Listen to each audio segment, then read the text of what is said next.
Some home buyers across Canada are having difficulty closing on pre-construction builds that they purchased during the pandemic. And now developers are coming after buyers to pay up, leaving some clients left with no other option but to file for bankruptcy. In 2020, the Bank of Canada set interest rates to 0.25%. This was in an effort to help out the economy. And those low interest rates led to a boom in buying pre-construction condos and homes. But now the fallout is being felt. So joining us this morning is Doug Hoyes. He's licensed with Insolvency Trustee with Hoyes, Deluce and Associates. Thanks for coming in the studio. Good morning. All right, how did people go from deposit to bankruptcy?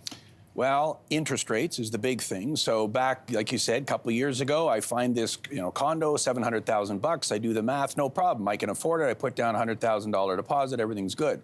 Now here we are in 2024, and the builder says, "Hey, it's ready. You got to come up with the money." So you go to your bank, and your bank says, "Oh, guess what? You would have qualified for a $600,000 mortgage 2 years ago, but interest rates are higher. You only qualify for $500,000 now. Guess what? You're short maybe $100,000 on the price you got to pay to the builder." So what do? Ooh, you got a big problem. And that's what we're starting to see now. And it's worse because a lot of people put the deposit down with debt. They borrowed the money for the deposit.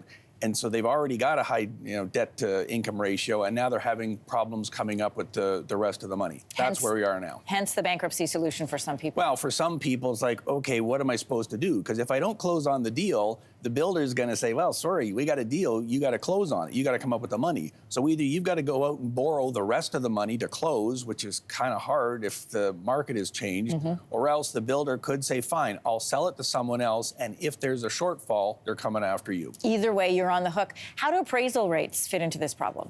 They have a bit of an effect because obviously if you thought 2 years ago that the price would just keep going up, up, up, and up, because that's what's happened for the last 10 years. Right, people bought these as an investment for the most part. Absolutely, or a speculation, I guess, depending on the words you want to use. But yes, you're absolutely right. So they figured a couple years ago, well, it'll be worth a couple $100,000 more by the time it comes time to close, so I'll have no problem qualifying for a mortgage of, let's say, 80% loan to value.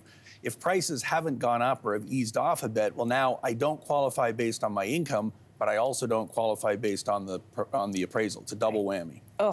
What rights do buyers and developers have in this situation? Well, you signed the deal, you got to close. So if you say to the builder, look, I don't have the money, the builder's going to say, well, okay, we've got a deal. I will sell it to someone else. And if I can get the same amount of money, we're good. So if the real estate market picks up, everything's fine. But if they can't, if they have a loss, they can come after you for whatever the shortfall is. Now, at the moment, what we're seeing is, okay, even if the prices come down a little bit, there was a deposit there. So the builders at the moment aren't losing any money, but the buyer who put that deposit down might lose the deposit. If we're talking $100,000, that's significant.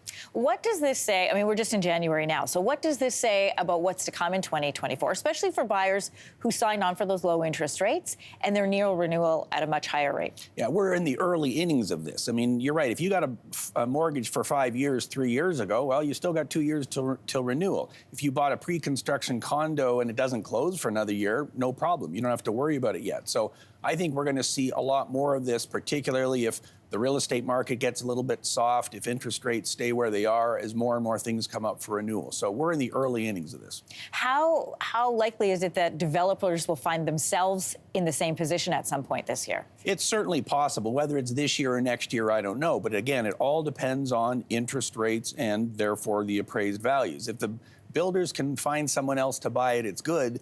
But let's face it, they also used borrowed money to buy these. They weren't putting in all the cash to build the buildings. Right. So yes, this could become a problem for builders in the future as well. It's an important thing to keep an eye on. Thanks for coming in, Doug. Thank you. Hey, thanks for watching. If you liked this, be sure to subscribe here, or you can check out more Your Morning videos right here.